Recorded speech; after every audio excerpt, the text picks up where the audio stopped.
Coca-Cola n'a jamais essayé de vous convaincre que sa boisson est bonne pour vous. Et c'est précisément pour ça qu'elle est devenue l'une des marques les plus puissantes de l'histoire. Coca-Cola ne vend pas une boisson, elle vend une émotion. Dans cette vidéo, on ne va pas raconter l'histoire classique de Coca-Cola. On va comprendre comment cette entreprise a manipulé consciemment les mécanismes les plus profonds du cerveau humain. Et pourquoi, plus d'un siècle plus tard, ça fonctionne toujours. Commençons par une évidence. Coca-Cola est une boisson sucrée, gazeuse et très facilement copiable.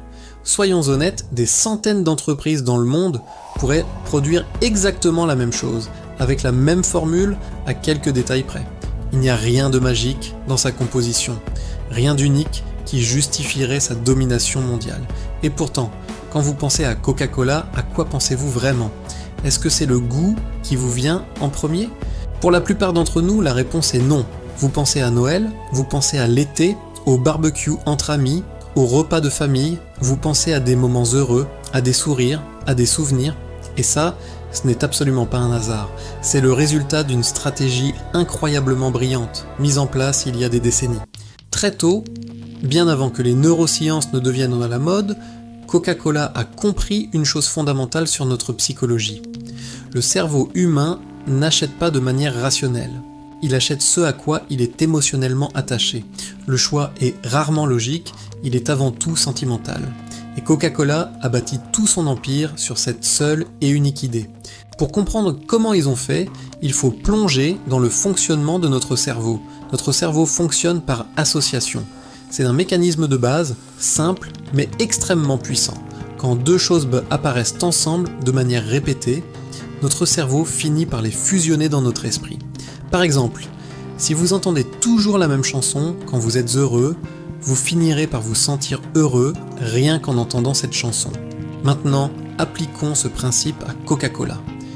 L'entreprise a systématiquement et délibérément associé sa bouteille rouge et blanche à des émotions positives, universelles. La joie, la convivialité, l'amitié, le partage, la fête, la nostalgie de l'enfance. Pensez à n'importe quelle publicité Coca-Cola que vous avez vue. Y voit-on des experts en laboratoire vanter les mérites de sa composition ?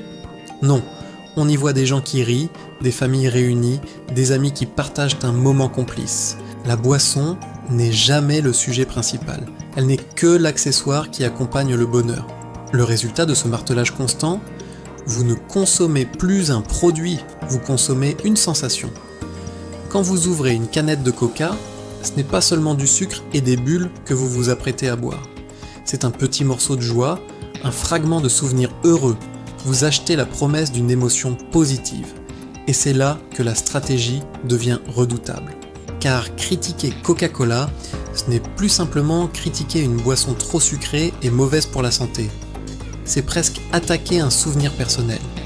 C'est remettre en question ces moments de bonheur auxquels la marque s'est si habilement attachée.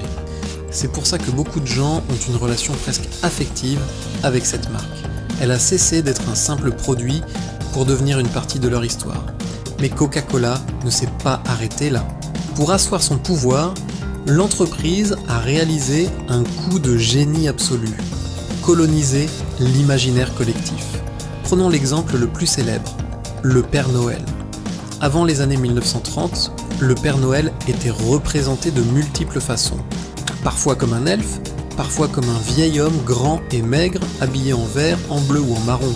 C'est Coca-Cola, à travers ses campagnes publicitaires hivernales, qui a popularisé et fixé l'image que nous connaissons tous aujourd'hui. Ce grand-père jovial, un peu rond, avec une longue barbe blanche et un costume rouge et blanc, les couleurs de la marque, bien sûr.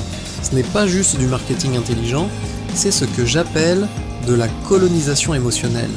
Coca-Cola n'a pas simplement créé une publicité avec un personnage existant, ils ont redéfini le personnage pour qu'il serve la marque, au point que l'un est devenu presque indissociable de l'autre. L'entreprise n'a pas seulement acheté des espaces publicitaires à la télévision ou dans les journaux, elle a investi les fêtes, les traditions, les symboles culturels les plus forts, les grands événements sportifs, les concerts, les matchs de foot. Partout où il y a de l'émotion collective, Coca-Cola est là. La marque n'est plus extérieure à votre vie, elle s'est immiscée dedans. Elle fait partie du décor de nos vies. Évidemment, toute stratégie de pouvoir a un coût, et celui de l'empire émotionnel de Coca-Cola est caché, mais bien réel. Quand une entreprise atteint ce statut de symbole quasi intouchable, elle n'a plus vraiment besoin de se justifier. Elle n'a plus besoin d'innover en profondeur sur son produit principal. Pourquoi changer une formule qui gagne? Non pas grâce à son goût, mais grâce à son aura. Elle n'a plus besoin d'expliquer ses impacts sur la santé ou l'environnement avec la même rigueur qu'une autre entreprise. La connexion émotionnelle est si forte qu'elle agit comme un bouclier. Elle n'a plus besoin de convaincre rationnellement les gens d'acheter. Le désir devient automatique, presque un réflexe conditionné. Et c'est là qu'on touche à l'effet le plus pervers de ce mécanisme. Nous finissons par désirer ce que l'on nous a appris à désirer. Pas parce que c'est objectivement bon pour nous, pas parce que c'est nécessaire, mais simplement parce que c'est familier, parce que ça nous rassure.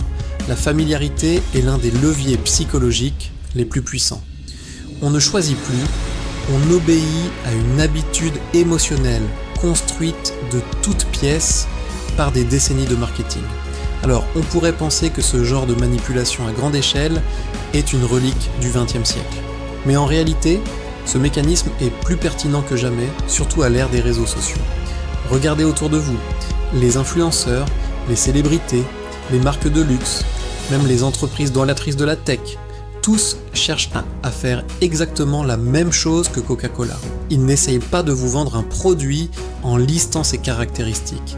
Ils essaient de vous vendre un style de vie, une identité, une appartenance.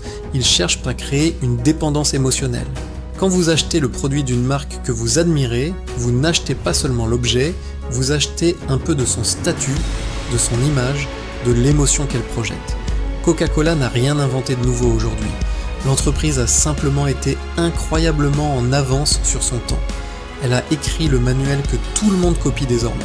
En conclusion, Coca-Cola n'est pas devenue puissante parce que sa boisson est exceptionnelle.